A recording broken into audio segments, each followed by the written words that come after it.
I just want to thank one of our sponsors, Kingpin Clothing, for coming on board. Check the guys out on Instagram and give them a follow. Thank you, guys. Also, thank you to Chill Gas Plumbing and Heating. They offer a boiler cover plan for $4.99 a month with no service fee, operating 365 days a year. Um, so yes, Lee, thank you for coming on. It's our first podcast, the Dad podcast, and again, we know each other quite a long time. Back the first year in school, where dads, just I suppose I'm a wee bit longer now than you are. But again, this one's going to be on being a new dad, basically, and some of the challenges and some of the brilliant things that it faces. So if you want to start off just and tell people who you are. Yeah. So it's more like a behind the scenes, really, that the books don't tell you up front, like. But yeah, so look, I'm Lee. First time dad. Wee man's 7 months now. It's to say it's been a journey. Is an understatement. And this podcast, and like, as you said, you and I have known each other for a long time, between school and back and working together, and just in later life.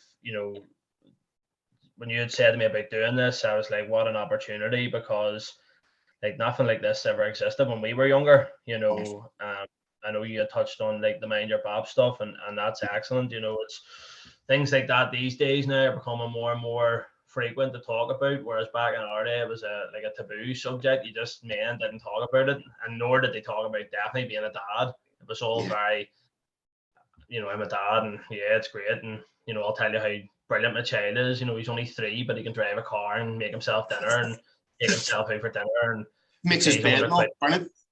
I makes his bed, and then you have your own kid, and you're like that's nonsense. Like, stop lying to me. As you said, we were kind of saying about that when we met in a car park, and I don't know if you remember, Leg and Folly, or sorry, the Leisure Pact. And I remember looking at it going, he looks shattered. I was like, what's up? You're going, he's not sleeping a minute. And then to your kind of relief, it was like I said, like Alexander didn't sleep for his first 18 months of his life, and you just looked at me like, you're actually admitting that. And that's where we kind of went, why, what's wrong? He says, I've spoke to 10 people, and they've all said, no, it's amazing. Sleeps from 7 to 8, as you say, gets up, makes his bed, goes to work 9 to 5, then comes home. Where I'm going, bullshit, like, let's be honest here, because Alex is in our bed. You were getting 4 hours sleep a night. I look like death. And when I've seen you in your eyes, I'm like, you look shattered. What's up, you? And there you are. It's that like, it is the unknown. Like, we came in a time where when Laura was pregnant, it was COVID had kind of just become this big thing. So antenatal classes and everything that I, to be honest, laughed about was like, I'm not going to antenatal classes so people can tell me how to rub your back and all. I'm not doing all that. I'm too macho for that. And you're a man, you see. Because I'm a man and I don't do things like that. And and then, but actually there was none of that. So for the first maybe, until you go to your 8-week scan, you're literally just, you don't know anything. Like, we were actually learning of, family. So, we were fortunate enough that, obviously Laura's sister had a wee one.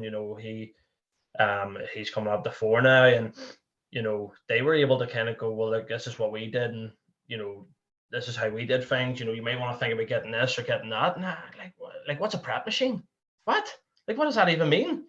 And this magical thing that makes a bottle, and all. I thought you just sort of put milk in, heated it up, and then that was it. Just how wrong how wrong or how naive. So I was just a lot of this stuff, and even when you went, at your scan at 8 weeks and 12 weeks, you're drip fed. I was only allowed to go because of COVID to the big ones per se. So the likes of the 8 week and the 12 week scans. So you literally only drip fed. They would maybe say, oh, have you thought about getting this? Have you thought about getting that? And, we're looking at each other going, I don't even know what that is. Got home on the Google and all, like, what do I need for a baby? Question mark. How to be a dad. That's it. And the joke of it is, like, as we get further into the pregnancy, when the restrictions started to ease, we actually went down into Belfast, and says, like, we'll go down to this mamas and papas, and just have a look around and see what we need. And the girl comes over and like, oh, first time parents and all. And we're like, yes, it's brilliant and all.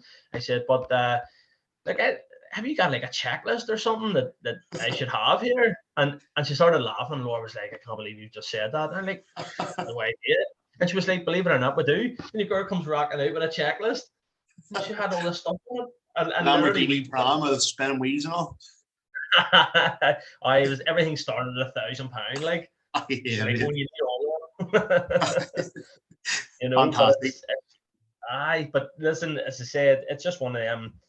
We literally, because of COVID, up until the due date, it was literally the information, and you literally were just living off people giving you advice, which without that, it would have been even worse. Then. And the thing is, these are both first-time parents. Were kind of where I got lucky. Nikki had been there and done it, so I was learning on the job, like as you said, and you have all them doubts and thoughts in your head. But then Nikki had been there, and obviously he was able to sort of say, "Here's the crack," like you had with you're saying there, your sister-in-law and things like that. But without that, I was again, you get all the fears. I was thinking, like I was 31 when I had Alex, I think, and I was thinking, "Am I ready for this?" And I'm like, "You're going, man. You've all this responsibility and work and all," but in my mind, I don't like to fight for this, baby. It's just like all these mad doubts were circulating in your brain, But to take us back, by the way, before we move on, you said you had a bit of a process in getting there. It's sort of 2 years. Yeah, because and that's it's like we do call it a process because during school, you grow up and you're taught, like you better not be getting pregnant at 15, 16. You need to be careful and all, and and then. You spend your whole life trying not to get pregnant at your early ages, and then we get married, and then we were like, right, that's us married now. We're gonna set a date, we're gonna get pregnant, we're gonna have a kid, and then date came and went, and then another couple of months came and went, and then another couple of months came and went, and then then like maybe 7, 8 months, like we had put off like holidays, weekends away. Hen parties, stag parties, and going, we can't go to them because like we're going to be pregnant and all, we're going to be seeing for a baby. And that time came and went. And after a while, sort of about 8, 9 months in, you're sort of starting to go, right, actually you can't just set a date and be like, that's when it's going to happen, because obviously everyone's different, but after sort of a year, you start thinking, right, is this ever going to happen? Like, is it me? Is it you? Is it like, what is the problem here? And then you start casting doubt, and then you end up go to the doctors, and you're saying, listen, I've been trying to get pregnant for a year. It's not working out. I get checked, Laura gets checked. And then they start talking about, well, listen, if it doesn't happen and all, there's ways and means of doing it. And you're like, what do you mean if it doesn't happen? Like, it's not, you're taught like, that's it. Once you go, you get married, then you say you're having a kid, then it'll just happen. And then you have this kid, and then, no, it just happened. Yeah. But actually, in reality, it was a 2-year process for us. And, I think looking back on it now, we were very fixated on, times and dates and, ovulations and menstrual cycles and how many days after, and, Did you have an app, right by the way? apps. Yes. And it was just, to be honest, after a while we sort of stood back and we're like, this is mad. It's like, I think we were probably putting a lot of pressure on ourselves too, to try and stick to times, dates, apps, and then going like, how can an app control how when timings and when we can have a kid or not, and we did, like, when that in itself was a challenge, because maybe some months when you tested for ovulation it might be good, but some months it didn't, and that casts more doubt. So it's sort of, you're going, right, is it me, is it you, and then you're back to square one. Why is the ovulation not happening this month? Why did it happen last month? Did we miss a trick? Did we not do something right?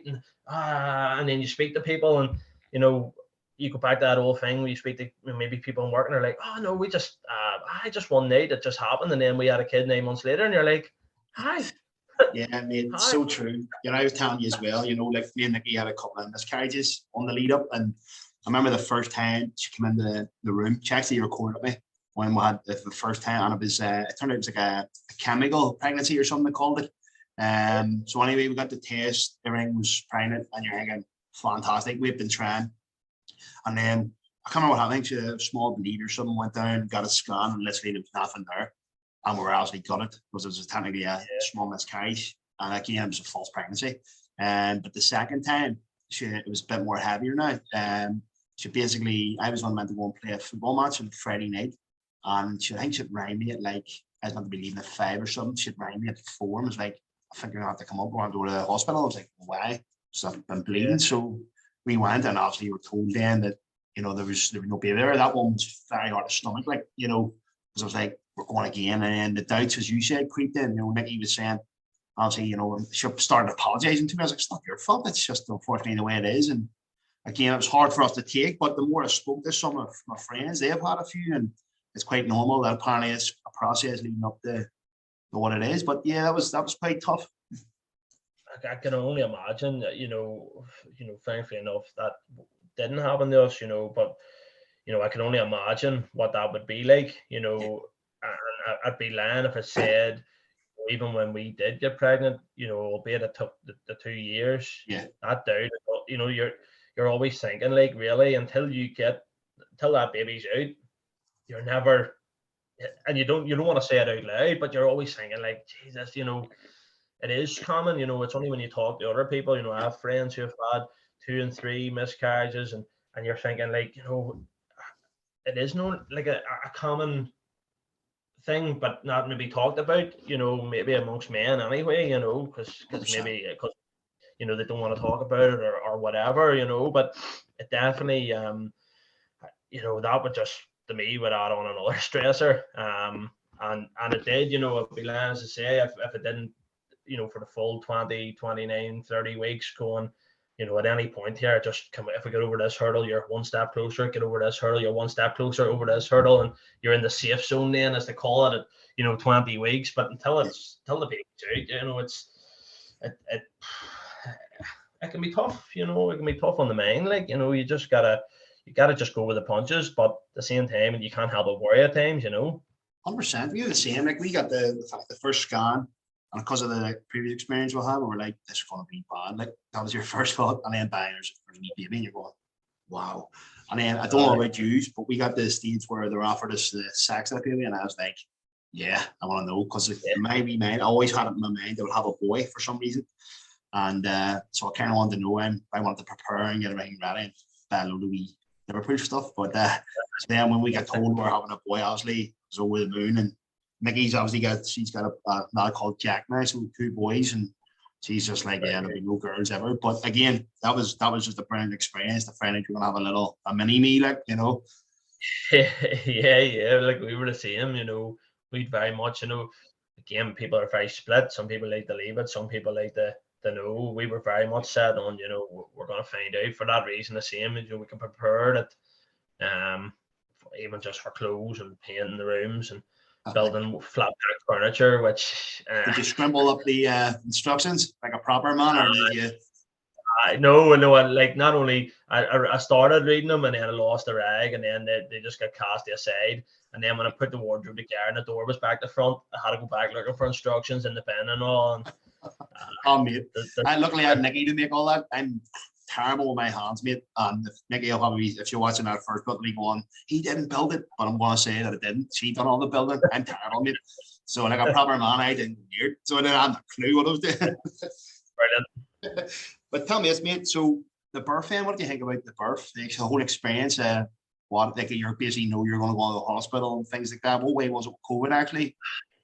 Well, people say we had Laura, I suppose by default it is a wee, but we kind of had a long birth. So, and people say, like, it must have been really traumatic. And Laura would look back and say, no, it wasn't. But I think we were at the stage, thankfully, throughout Laura's pregnancy, right up until her due date, she had no complications, no real scares, and no real she wasn't really sick, or she got through it quite well, and she was brilliant throughout the whole thing.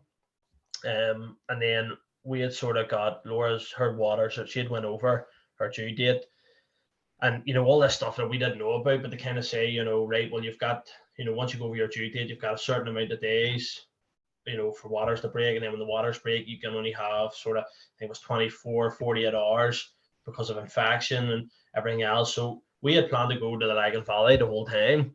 And again, like even picking that, I was very much, I let Laura decide where she wanted to go, because whatever she was comfortable with. Yeah. But with Lagan Valley, it was always in my head, the what if something went wrong, they don't have a team on site to deal with it. It's the Royal or the Ulster is where, if something happened, there's a team there that deal with it. And it's mad, and that is in your head as you're going to, instead of going, right, I'm having a kid today, you're thinking, right, well, I'm going to go down here, but there's no team on site, and if something happens, what's my game plan here? And I think I would be honest and say at that time in my life, I was actually struggling with anxiety, quite bad. And I don't know if it was subconsciously the whole process, maybe just the stress and the worry, maybe was a trigger point. I don't really know, but certainly, when we got down there, Laura had went into the Lagan Valley, and they were sort of like, look, you've only got 24 hours basically, and if you don't deliver in 24 hours, we're going to have to send you to the Ulster. And that, to be honest, sent me, I had to take a step outside and nearly just get myself down, just going, right, I need to not show this here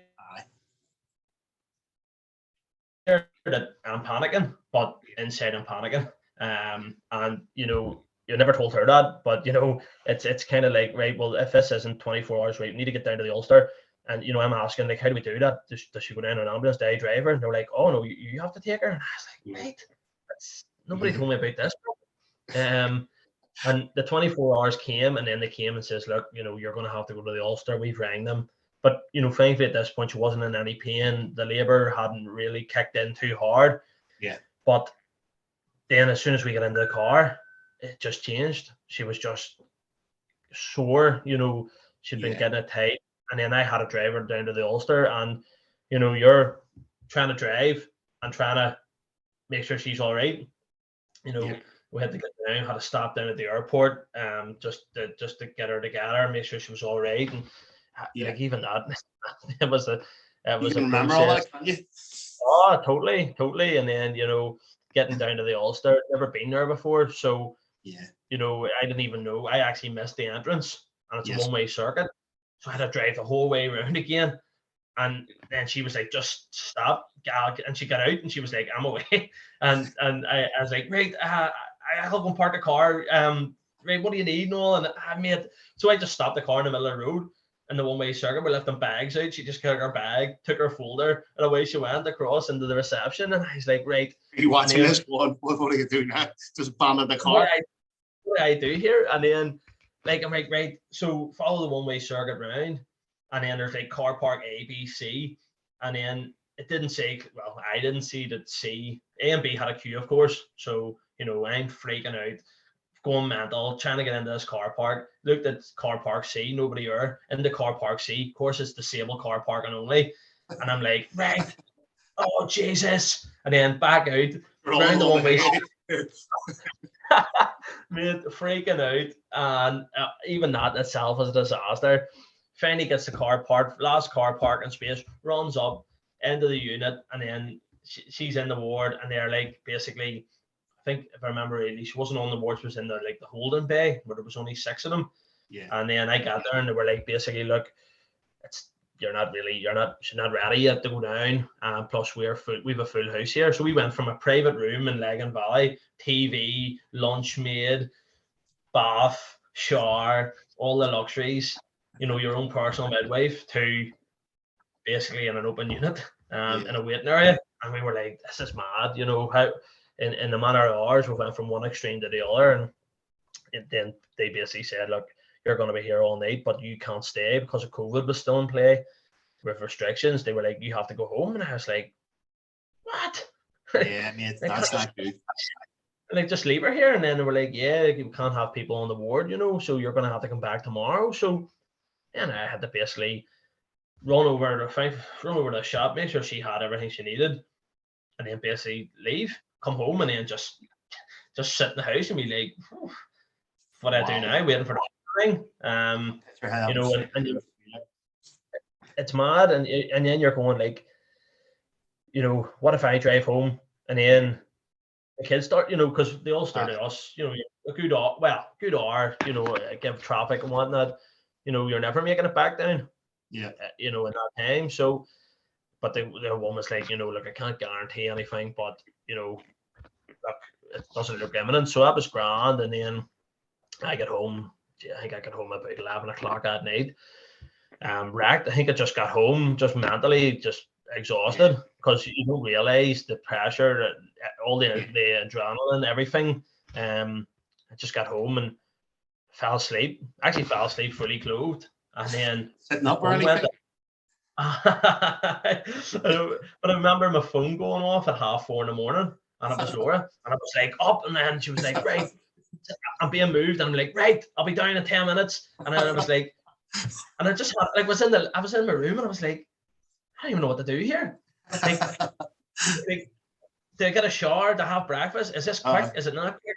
Like, and then I was just like, right, I've got to go. And then gets into the car, bombed it down to the hospital. Get down. She was on the ward, and then they were like, listen, it could be an hour, it could be 8 hours, it could be 10 hours. And I was like, what? Yeah. What do you mean? And that in itself is just a mad process. But one thing I think I would take from it all, when we were on the ward, like, again, naively, the job of a midwife, I thought was just, they come in, they take, once the baby's delivered, they sort you out, tell you how it is, and then you leave. But what a job that midwives, doctors, naively, as I say, I went into it thinking like they just come in and check on you, but then the girls down there were absolutely fantastic, and Right. they literally stayed with us all day, from shift to shift. Now we went through 3 sets of midwives, so we were there. I think it was a good 23 hours. From actually from when I Laura rang me the first thing, I actually ended up going back home again, because we had a full cycle, and she'd shown a bit of movement, and then they were coming in saying, look, we're going to leave you another 4 hours, then we're going to check you again, and then they checked her again, and then they were like, you have a wee bit of movement but not much, and then we're going to leave you another 4 hours. Going like, what? That's like now we're 12 hours in. I haven't slept, I haven't eaten, I don't know what day it is. I don't even know how I got down here. And then they come back, and they were like, right, this is the last 4 hours. And then we got to like 11 o'clock at night. Then they were like, we can't leave you any longer. And I was like, right, what is the plan here? And then and that's when they come in, and they're like, right, we're going to have to take you down for emergency section. Yes. I was like, oh, what do you mean? Like, I was taken back, and my anxiety level was through the roof. I couldn't even stand in the room, mate. I had to go out of the room, and I'll be honest, I had been taking tablets from anxiety at that point, just to kind of keep it under control, mate. And it was through the roof, and I had to go and do all the routines I had to do to try and keep myself together. And not showing her like that you're panicking, but you're inside, you're absolutely panicking. And that's another man thing, though, isn't it? Do you know what I mean? You try and keep it. You try and keep it under wraps, and you're inside. You're going mental, like. Mental. And I remember I think it was a nurse or somebody walking past. She was like, "You all right?" And I'm like, yeah, I'll be all right. And then you're looking at the walls, going, Jesus Christ, I need to get out of here. And to be honest, actually, at one point, prior to that, before she went down to this section, I actually had to walk out. I had to get out of the hospital. Yeah. Because being in that environment, it was just driving me mad. I had to go out and just take a walk, get myself together, and come back in again. Go for another run. Yep. Yeah, it was just mad. And then, she went down for the section. But before that, it's all. And listen, I know that's kind of the day and age we're in now. The sort of culture we have. But Laura had to sign all these documents. do you agree to this? Do you agree to? And I'm like, listen, I agree to everything. Just make sure she's okay and the baby comes out. I'll sign it if you want. I'll sign whatever you want me to sign on her behalf. Oh, we can't. It has to be the person has to sign. It's Laura's going under the treatment and going like she's having contractions. She's That's under all sorts. Yeah. It's all it was mad, and and on one hand I get it. If something happened, they have to be covered. Whatever. But on the other hand, when you're that newborn parent, that first time parent, and you hear the words emergency section, you're going like, is everything okay? And they're going, no, it's fine. He's just the baby's in a bit of a position. He's got a bit stuck, so he's not going to come out anyway. And you're going, right, so he's stuck. And then you want me to sign all these forms, and it was that attitude, to be honest.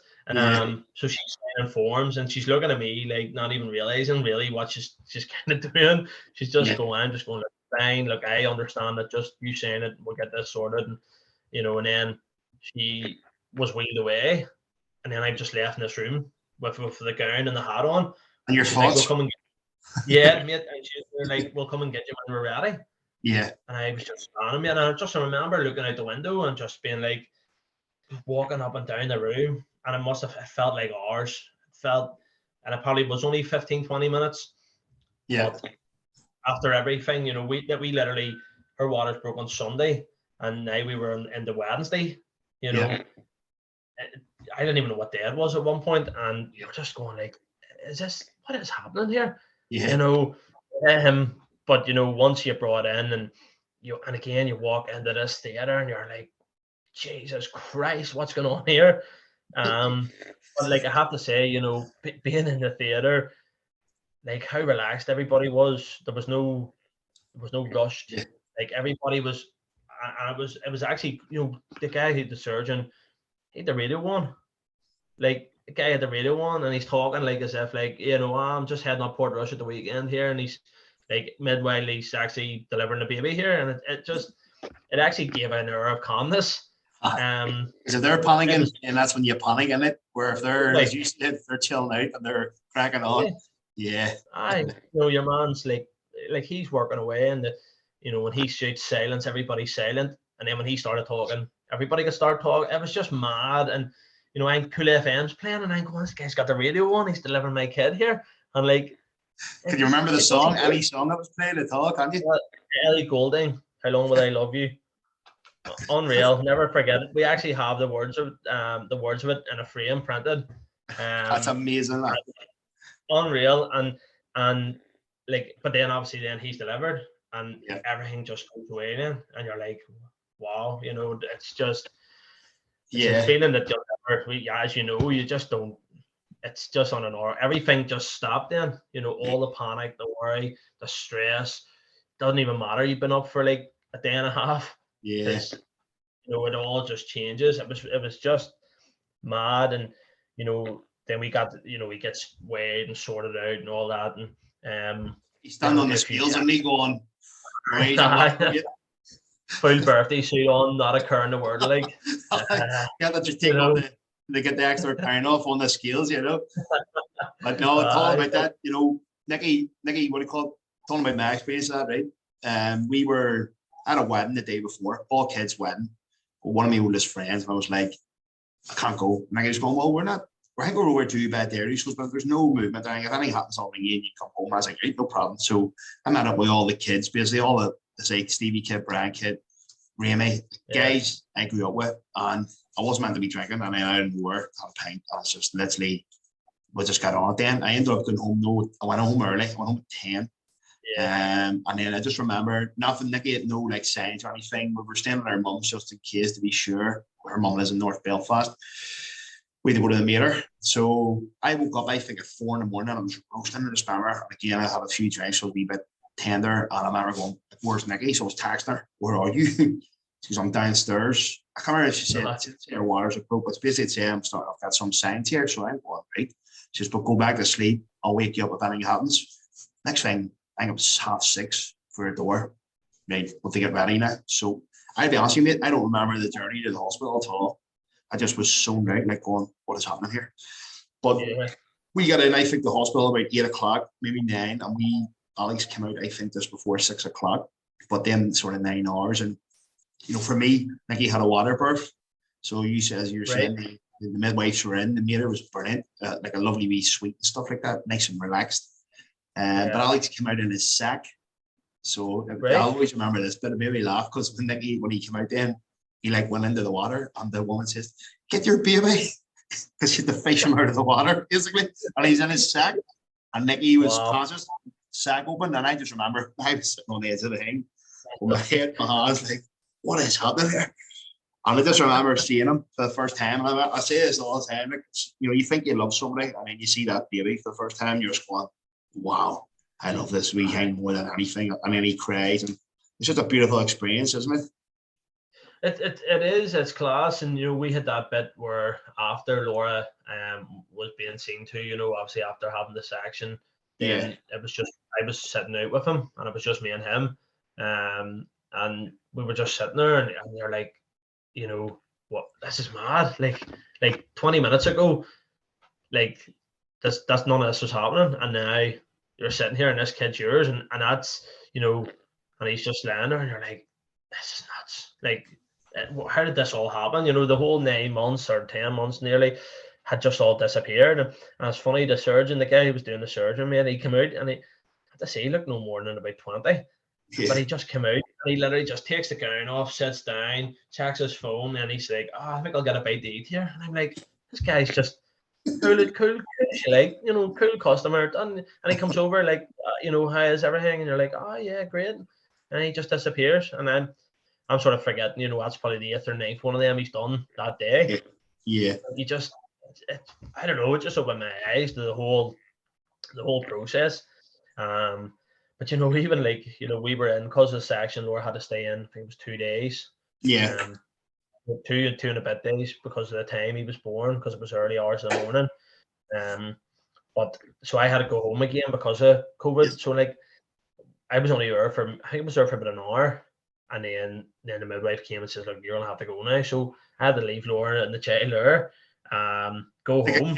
You get a new Xbox and it's like, there's an hour and you take it away from you. As a kid, you'd be like devastated. It's the same sort of feeling, obviously, by 10. Totally. And like, I had been up about 25, 26 hours at this point. Like, hadn't slept. So I drove home, mate, like I, the windows down. I think it was just as soon as I got home, it was again just like an hour adrenaline dump. I actually didn't think I was going to sleep, but I did. I just fell asleep in the settee. Sitting up. Yeah. And then the only that sort of disappointing thing is we were on visiting hours, so I couldn't get back up to 6 o'clock at night then. Yeah. I'm only allowed there for an hour, and we did that for 2 days. And that was tough, because when you're at home, like, what do you do? Like, and I have to say now, my mate took me for a pint on a Friday night. And father-in-law came down on Friday night and had a couple of pints, like, but when we get up on the Saturday then to come pick him up, like, again, that was a whole different experience. You go down, you go in, and they say like, oh, we're just going to do a few checks. And I remember the midwife coming over and she was like, do you want to change a nappy? And I was like, no. and Laura was like, yeah, you do. And I was like, no, I don't. Like, I don't. Yeah. Like, I was like, I'll do it if you come and watch me. And she was like, come on now, you know how to do it. And I'm like, no, I actually don't. You need to show me how to do this, because. And then Laura came over and the two of us were standing changing the nappy, and I got pissed on. And I was like, right, is this what it's like? Is this it? And you just laugh it off, and you're going, right, I've just been pissed on 20 minutes after meeting the guy, like, and nice to meet you, son. I know, and but even all that, and then you change the nappy, get him fed, and then she came back and she was like, right, everything's all the your tests and Laura's all her stuff. I come back and they were like, right, that's you, and if you want to go and get the car seat. And I was like, what? That's weird, isn't it? I remember that myself, even carrying out, and my sister got a cracking photo of me walking out, and I was walking out with him, and it was just, you're just again then even thinking, right, the door closes when you get home, you're going, what do we do now? You're down at business time. What happens here? And it was just like, I thought they would be like, right, we'll put him in the car seat, we'll walk him down, you go get the car and we'll put him in. But it wasn't. It was just like, right, Mr. Evans, that's you, tick. And if you want to get your stuff and get ready, that's you, ready to leave. You know what you're doing. See you later. I put him in the car seat and then literally walked him down to the front door. down into the car, and we just get into the car, and the two of us, and we were like, whoa. And like driving home, you know, like Laura's in the back, and we're talking about everything that's happened, and we got home, and it's that reality, you know. We're like, what do we do now? You know, like he sleeps like, you know, 14 times a day, and he will, you know, and you're like, what do we do in between? People say sleep when he sleeps, but like you're not sleeping because you're like, no way can I sleep when he's sleeping, because like what if something happens? Like we gotta be awake all the time. And you know, that itself, once you get home, I say it's there's like 4 stages nearly, you know. Like we get home, and there's stage 1 where you're both off. You know, I got the paternity leave, and you know, it was only a week, and then I took a week's holiday. And you know, you're both home, and it's great because you both do everything, and you can go out, and there's no worries. And then the 2 weeks is up, and then you're like, great, I have to go back to work here, and then Laura's on her own, and then that's like stage 2. Like you have to deal with that then. Yeah. You know, and then stage 3 will be what will happen to us here in May or June, where she'll go back to work, and then we're both at work, and that's a whole different ball game. You know, it's like an evolution of the whole process, like, you know. But like that first day too, like I don't know what you were like the first day, but you know, he was sleeping and feeding, and we were like, you know, get into this. Then we went to bed that night, and we were like, you know, again, listening to other people, listening to what people had said, you know, in work and groups and WhatsApps, and people were like, they have to feed every 4 hours, right? So you have to feed every 4 hours. So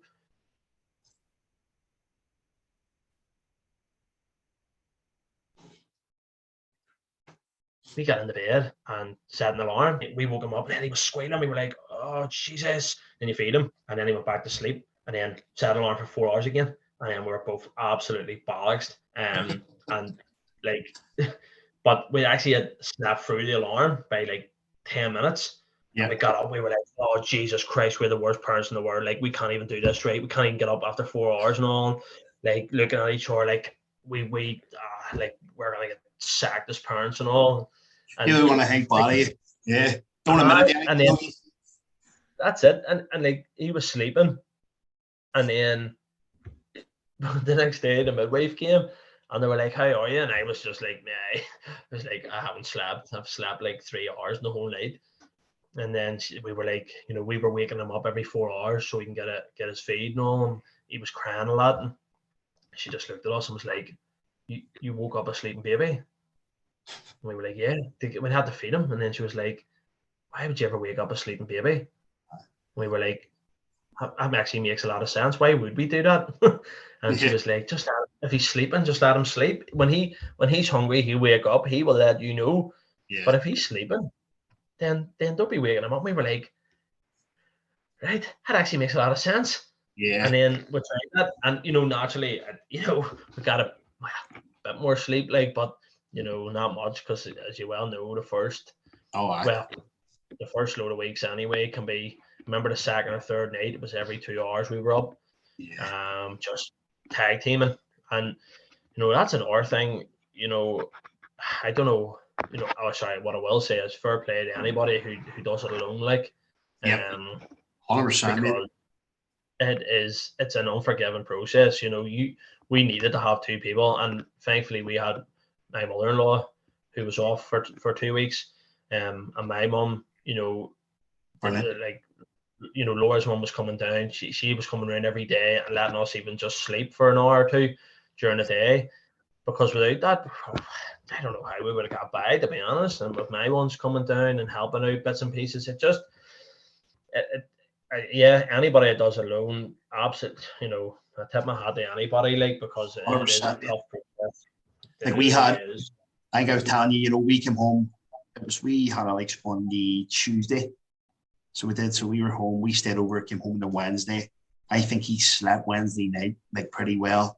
On Thursday, we were thinking, we might be lucky here. He might be one of them babies that does, you hear about, sleeps all night. No, Friday night, up all night. Oh, no, sorry, up all Thursday night, up all Friday night. And by 9 o'clock on Saturday night, Liverpool were actually playing.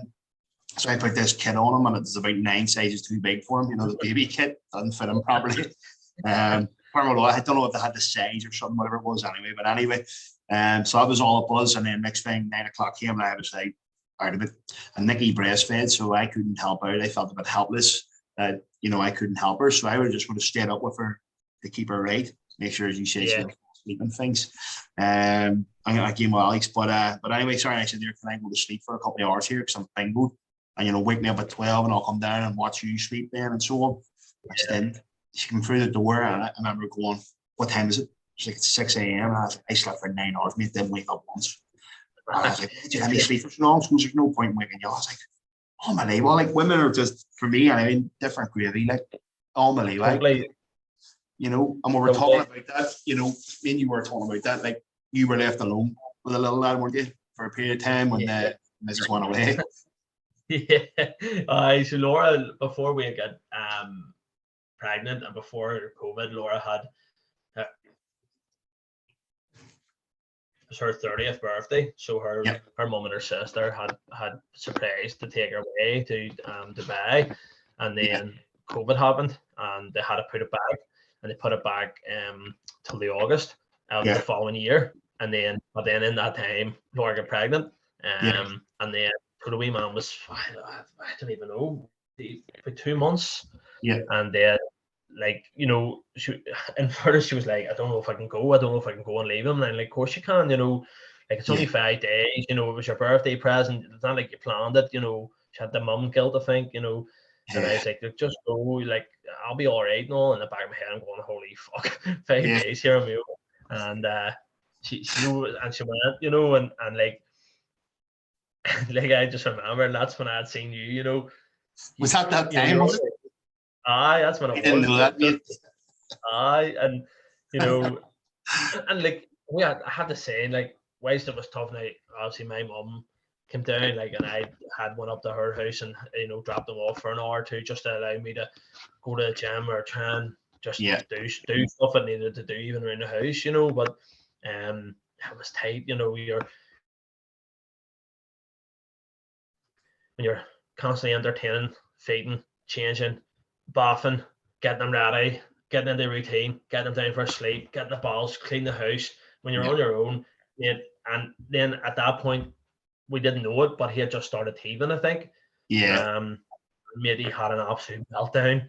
He just would not sell. He wouldn't be left alone. He just wanted the up on the shoulder, and I had to ring the SOS and be like, Mom, you need to come down here because I don't know what to do. Like, it's not feeding, it's not a nappy, it's not sleep.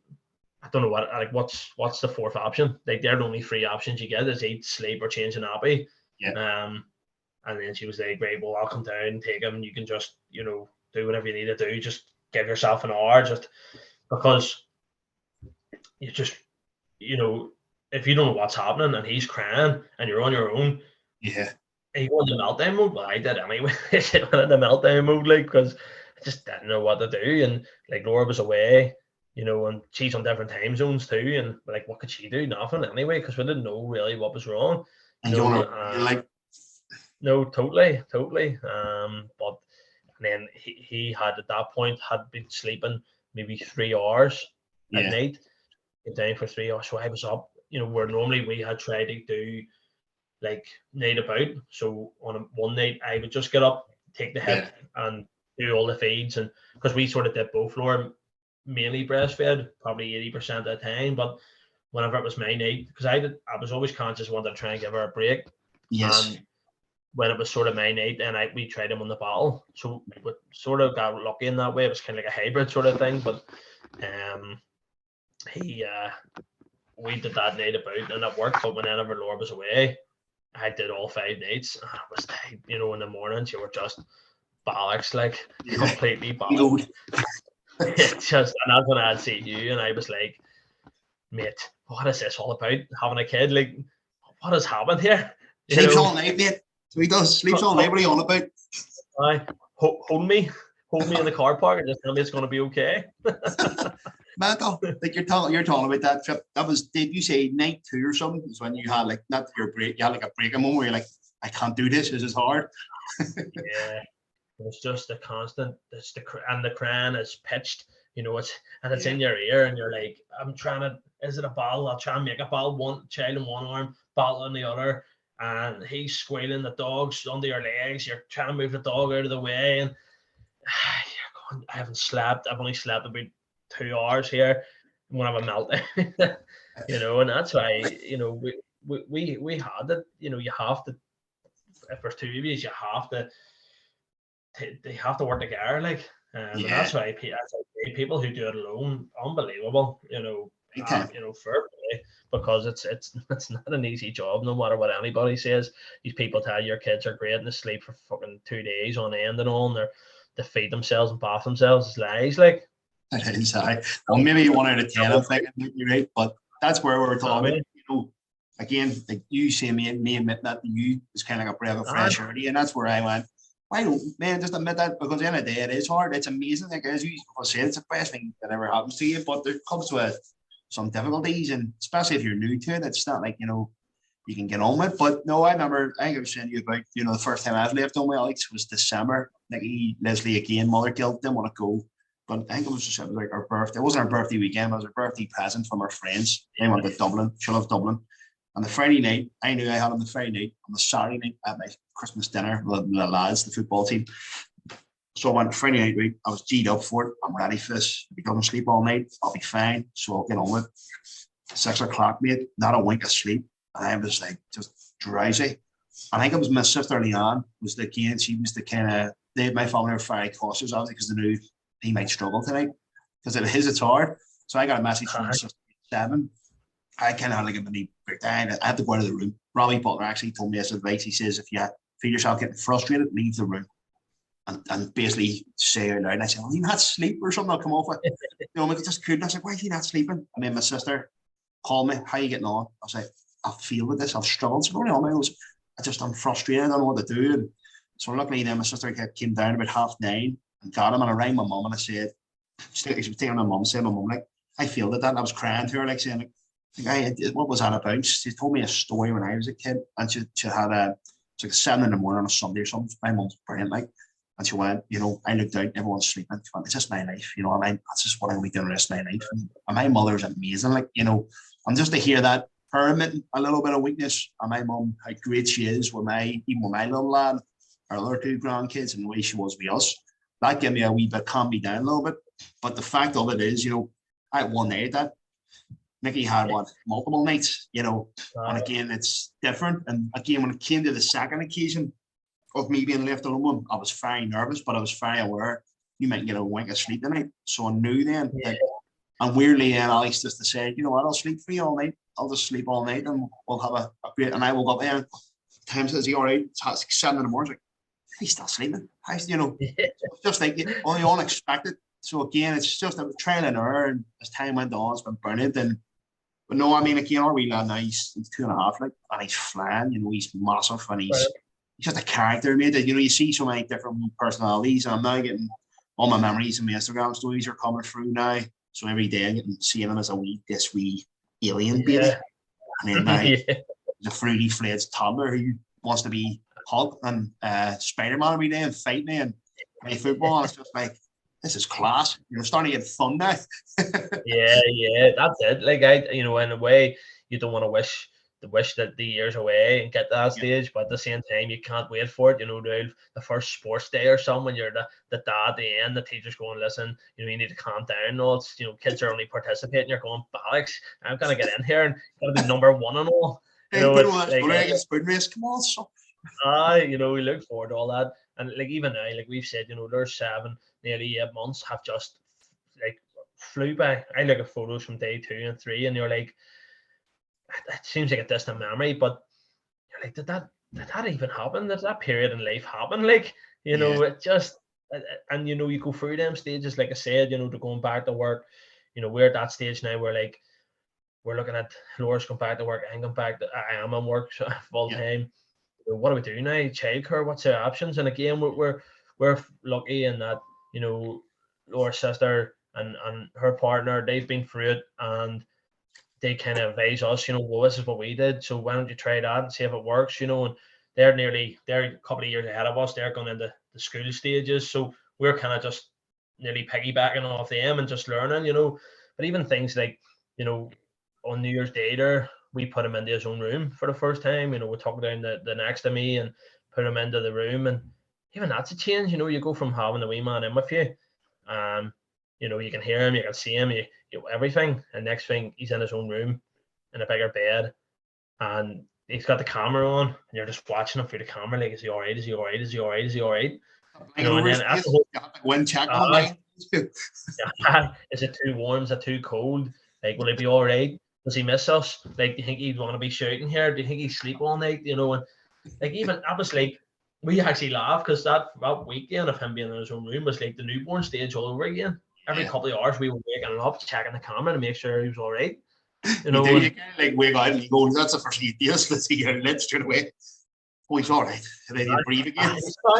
It's mad. It's a mad process. You think like, because, I think we have said we are fortunate probably this last, out of the 78 months, probably 4 of them, over half, he's been a good sleeper. He'd maybe get up once during the night and stuff. But when he went in his own room, it was he was up a couple of times, and then we were up, and then we were nervous, and you're checking on him, and then I remember getting off for work going, fuck, this is like the first week again, Ballast here, so it's just crazy how the cycle, you go through all these, and then, now we're talking like, what about a second one? I'm like, what? Are you? Second? Are you? Yeah. Well, that's the talk. But again, it's all well and good saying, a second one, but, that could be at any point, it's just, I think we certainly are going to plan for a second one, but as we know, nothing in life's guaranteed. So I'm very much, we've got one, he's brilliant, and thankful it happened, because again, going back to the start, I never thought at one point I'd given up hope nearly that this was ever going to happen. And so I'm always thankful that at least we have one, and he's healthy and he's doing well. So if the second one happens, brilliant. But if it doesn't, well then, that's the way it was meant to be. That's my outlook on it, like, So fantastic, mate. Fantastic, but no, that's brilliant. It was very covered. It's all a roller coaster in it. It's up and down. It is everything, and where I kind of was tough. I had a business to run the time, like, and before he was born, I nearly quit it just because I was thinking, get a steady job, 9 to 5, none of this madness of being out at nights. And I mean, like, I say to my missus, like, I only work 9 to 5. She's going, well, what are you doing now? It'd be 9:30 at night. I'm only sending emails. You do that all the time. You're texting him about Bruce and this. So I just went to go back to 9 to 5, get a job, and just, when it comes to 5 o'clock, I'm leaving, in the drawer, phone off. And then I just couldn't do it, mate. So I had all trying to juggle that. And I remember I put a post up, actually, my 5th anniversary in business. And the year Alex was born, my eyes were just dead. I was like, I didn't look healthy at all. And you kind of see me year on year. I got bolder, but I got my eyes were, a bit more active. Where Alex now, we got him he had like a wee, the wee small beds, cots turned into a bed. So we've upgraded him now. He's got a single bed and hot duvet and a Spider-Man duvet. That's all just to brag him or bribe him. Get into your bed. I mean, there was, like, for instance, last night I was in Liverpool, as I told you, on Wednesday, for my nephew's 21st, and I was very tender even yesterday, and so Nicky's trying to get Alex in the routine into his own bed, but that's what I remember. Like, I didn't hear her get out a couple of times before, but I just heard her crying now. I was like, Nicky then had enough at this stage. Just like, I was like, I'll get up. But I was like, wrecked, and he didn't want to go, no, mama. I was like, it's your dad. Like, I lifted him up, brought him in, sat him beside Nicky. And Nicky says, do you want to go into his bed then? It's the first time I'm in his bed, and I'm telling you what, mate, if she ever offers me it again, I'm in the heartbeat. Like, it is. And it's dark, there's no noise. 8 o'clock I woke up or something. I was bingoed, like, my routine. Remember I was telling you about my routine I started? Right, today, like, we'll start that on Monday again. But no, he's brilliant. He's at the stage now. He knows I'm not there. And weirdly, with last week, he said, we had a here, mate. He had an epiphany, I thought. It didn't help my hangover yesterday. He said, he woke out of his sleep and he said to Nicky, something about daddy playing crouch water. And I went, that's like my biggest fear. Imagine crouching on water. Like, and I'm like, I'm flying a plane here in like 5 days. So that bad enough, you know, you've anxiety anyway. As you said, Yeah. sometimes it flares up. I'm on a plane. We're working. Did I tell Richie and my nephew here? By the way, Alex and Tiffany, we're gonna die on this plane, and we're gonna drown. I don't know if I'd have got on the plane. Like, And then we landed. I told them, they were like, "What?" And then on the way home yesterday, really badly hungover. So your anxiety's bad anyway. I mean, I have borderline panic attack on that plane. Like, I heard this beeping or something. My headphones, for some reason, pick up like all sorts of noise. I was like, "Can you hear that beeping?" It sounded like there was like Mayday, we're going down. You know, it sounded like a load of beeping noise.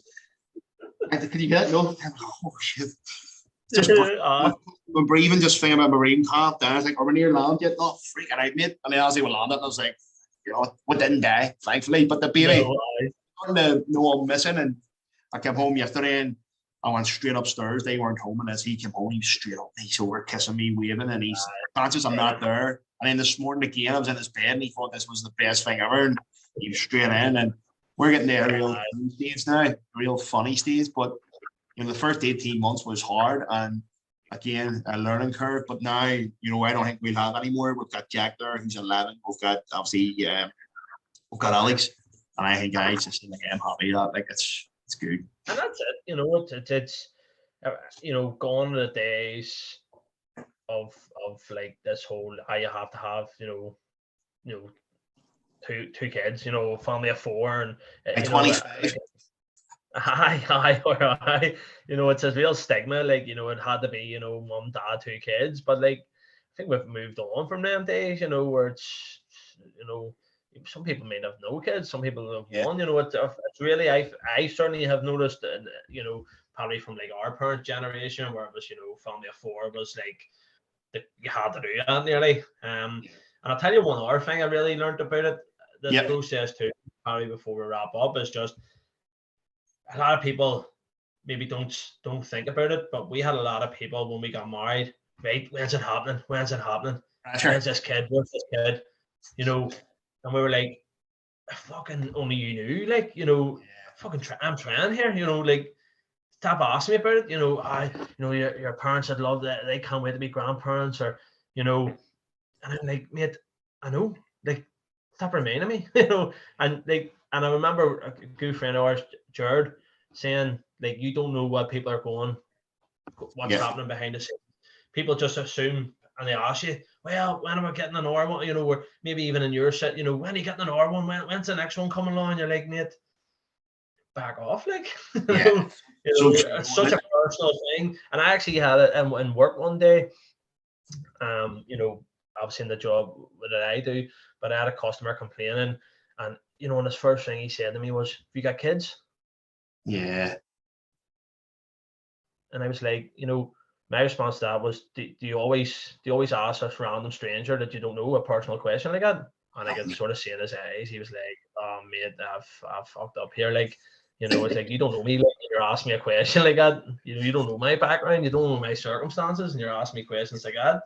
I know. And he was like, you know what? I'm sorry. Yeah. You know, but it is, and I did it. You know, I did it to my mates. I was like, well, you know, any chance a kid here? You know, you don't do it. You don't do it to be malicious. You don't think everybody does it. It's just a subconscious thing you think.